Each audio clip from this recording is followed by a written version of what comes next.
Guys ഒരു official statement from Manjappada side against KBFC വന്നിട്ടുണ്ട്. So ഈ ഒരു വിഷയവുമായി ബന്ധപ്പെട്ടൊരു വീഡിയോ സംസാരിക്കണമെന്ന് ഞാൻ വിചാരിച്ചില്ല. പക്ഷേ നമുക്കറിയാമല്ലോ ഒരു വലിയ തരത്തിലുള്ള വിമർശനം കേരള ബ്ലാസ്റ്റേഴ്സ് മാനേജ്മെൻറ്റ് സൈഡിലേക്ക് വരുന്നുണ്ട്. അതുപോലെ തന്നെ ഫാൻസ് ഇതിൽ പ്രതികരിക്കുന്നില്ല എന്ന് പറഞ്ഞിട്ട് മഞ്ഞപ്പടയ്ക്കെതിരെയും ആ ഒരു തരത്തിലുള്ള വിമർശനങ്ങളൊക്കെ ഉന്നയിക്കുന്നുണ്ട്.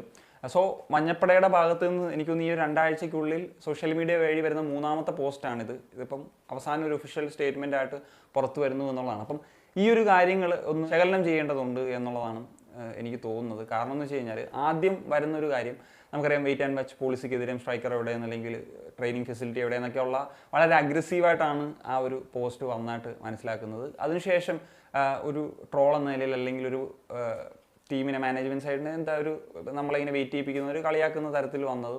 ഇപ്പം അവസാനം വന്നിട്ടുള്ള ഒരു ഒഫീഷ്യൽ സ്റ്റേറ്റ്മെൻറ്റ് വായിക്കുന്ന സമയത്ത് എനിക്ക് തോന്നുന്നത് അതിൽ കംപ്ലീറ്റ്ലി ഒരു നിസ്സഹായത കാണുന്നുണ്ട് ഒരു ആരാധക കൂട്ടായ്മയുടെ. അതിപ്പം ആരാധക കൂട്ടായ്മ മഞ്ഞപ്പടയുടെ മാത്രമല്ല, മൊത്തത്തിലൊരു ബ്ലാസ്റ്റേഴ്സ് ആരാധകർ ആ ഒരു നിസ്സഹായ അവസ്ഥയിൽ തന്നെയാണ് നിൽക്കുന്നത് എന്നുള്ളത് പറയാൻ സാധിക്കും. ഇപ്പം ഞാൻ അങ്ങനെ കൂടി പറയാനുള്ള കാരണം, ഇപ്പം ഞാൻ ഉള്ള ഗ്രൂപ്പുകളിൽ അല്ലെങ്കിൽ അല്ലാത്ത ഇടങ്ങളിലൊക്കെ മഞ്ഞപ്പടയുടെ റെപ്രസെൻറ്റേറ്റീവ്സൊക്കെ പറയുന്നൊരു കാര്യമാണ്. ഇപ്പോൾ ഒഫീഷ്യലി ഈ പറയുന്നത് പോലെ നമ്മൾ പ്രതിഷേധങ്ങൾ ഇത് ചെയ്യുന്നില്ലെങ്കിൽ അല്ലെങ്കിൽ മാനേജ്മെൻറ്റിനോട് ആ ഒരു ഡിമാൻഡിങ് ചെയ്യാനൊക്കെ ശ്രമിക്കാറുണ്ട്, നമുക്ക് വേണ്ട ആവശ്യങ്ങൾ എന്താ. പക്ഷേ അവർ ആ ഒരു തരത്തിലുള്ള ഒരു റെസ്പോൺസ് തരാറില്ല എന്നുള്ളതാണ്. അപ്പം അതിൻ്റെ ഒരു ബാക്കി പത്രം എന്ന വണ്ണമാണ് ഇപ്പം ഞാൻ അവസാനത്തെ ഒരു ഒഫീഷ്യൽ സ്റ്റേറ്റ്മെൻറ്റിനെയും കാണുന്നത്. കാരണം എന്ന് വെച്ച് കഴിഞ്ഞാൽ ഒരു നിസ്സഹായ അവസ്ഥയാണ്. കാരണം നമ്മൾ ഇത്രയും പാഷനേറ്റഡ് ആയിട്ട് ആ ഒരു ക്ലബിനെ ഇത് ചെയ്യുന്നൊരു സാഹചര്യത്തിലേക്ക് വരുന്നു.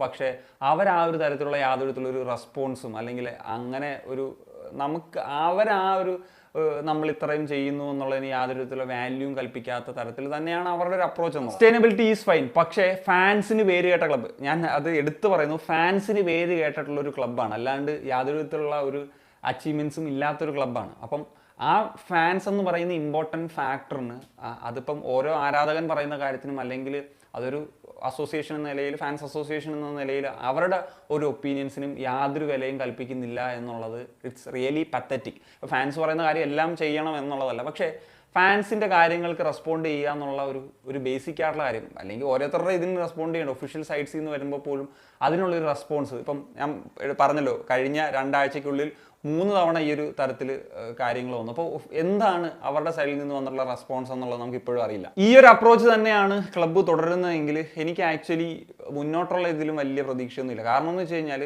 അത് not about the 1 season or 1 player. കാരണം എന്ന് വെച്ച് കഴിഞ്ഞാൽ ഇതിപ്പം നമ്മൾ കണ്ടുകൊണ്ടിരിക്കുന്ന ഒരു കാര്യമാണല്ലോ ഇത്. ഈ ഒരു അപ്രോച്ച് എന്ന് പറയുന്ന ഒരു മിഡ് ടേബിൾ മെൻറ്റാലിറ്റി, ഇത് ഇത്രയും ഫാൻസ് ഉള്ളൊരു ക്ലബിനെ സംബന്ധിച്ചിടത്തോളം അത് അത്ര ശരിയല്ല.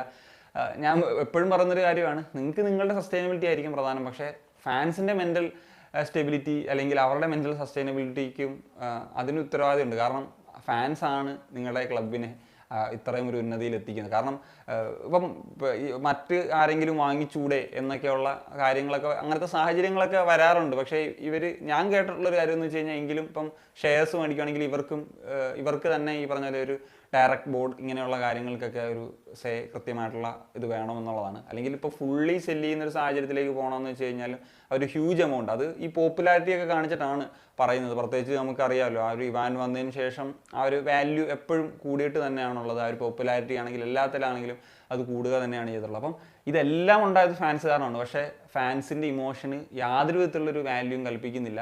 പ്രത്യേകിച്ച് ഇപ്പം ഓരോ ഫാൻ ഗ്രൂപ്പുകൾ, ആ ഒരു ഫാൻ ഗ്രൂപ്പുകളൊക്കെ എടുക്കുന്ന എഫേർട്സ് തീർച്ചയായിട്ടും ആ ഒരു ക്ലബിൻ്റെ വളർച്ചയ്ക്ക് അല്ലെങ്കിൽ ഈ പറയുന്ന സ്പോൺസർഷിപ്പും അല്ലെങ്കിൽ ഏത് തരത്തിലുള്ള പണം ഒക്കെ കിട്ടണമെങ്കിലും ടിക്കറ്റ് ഇതാണെങ്കിലും ഏത് തരത്തിലാണെങ്കിലും അതിന് ഫാൻസ് എന്ന് പറയുന്ന ഫാക്ടർ വേണം. അപ്പം ഫാൻസിന് ഒരു തരത്തിലും വാല്യൂ കൊടുക്കുന്നില്ലെങ്കിൽ അത് പത്തറ്റിക് തന്നെയാണ്. കാരണം ഞാൻ മുമ്പ് പറഞ്ഞിട്ടുള്ളൊരു കാര്യമാണ്, ഇപ്പോൾ ഗോവ 2 സീസൺ അവർ ഡൗൺ ആയപ്പോഴത്തേക്കും അവരുടെ ഫാൻസ് വരാണ്ടാകുന്നൊരു സാഹചര്യം വരെ എത്തി. എന്നിട്ട് ആണ് അവർ അടുത്ത സീസൺ മനോലെ കൊണ്ടുവന്ന് വലിയ പ്ലേയേഴ്സിനെ കൊണ്ടുവന്ന് അവർ സെറ്റായി കൊണ്ടുവരുന്നത്. അതുപോലെ പല ക്ലബ്സിനും, ഇപ്പോൾ ലാസ്റ്റ് സീസൺ ചെന്നൈയുടെ കാര്യമൊക്കെ എടുത്താലും അങ്ങനെ തരത്തിലുള്ള അവർ സ്റ്റേഡിയത്തിൽ വന്ന് തരത്തിലുള്ള പ്രതിഷേധമൊക്കെയാണ് നടത്തിയിട്ടുള്ളത്. അപ്പോൾ എന്താണ് ഇനി ഇവിടെ സംഭവിക്കാൻ പോകുന്നത് എന്നുള്ളത് എനിക്കറിയത്തില്ല എന്തായിരിക്കും എന്നുള്ളത്. ഇനിയിപ്പം സ്ട്രൈക്കറുടെ കാര്യം വരാൻ പോകുന്നു എന്നുള്ളത് പറയുന്നു, പിന്നെ മാർക്കസിൻ്റെ ട്വീറ്റൊക്കെ ഉണ്ട്. സോ നിങ്ങൾ വരട്ടെ, നല്ല പ്ലെയർ തന്നെ വരട്ടെ എന്ന് തന്നെയാണ് ആഗ്രഹിക്കുന്നത്, ഗോൾ അടിക്കുന്നെങ്കിലും കാണാമല്ലോ.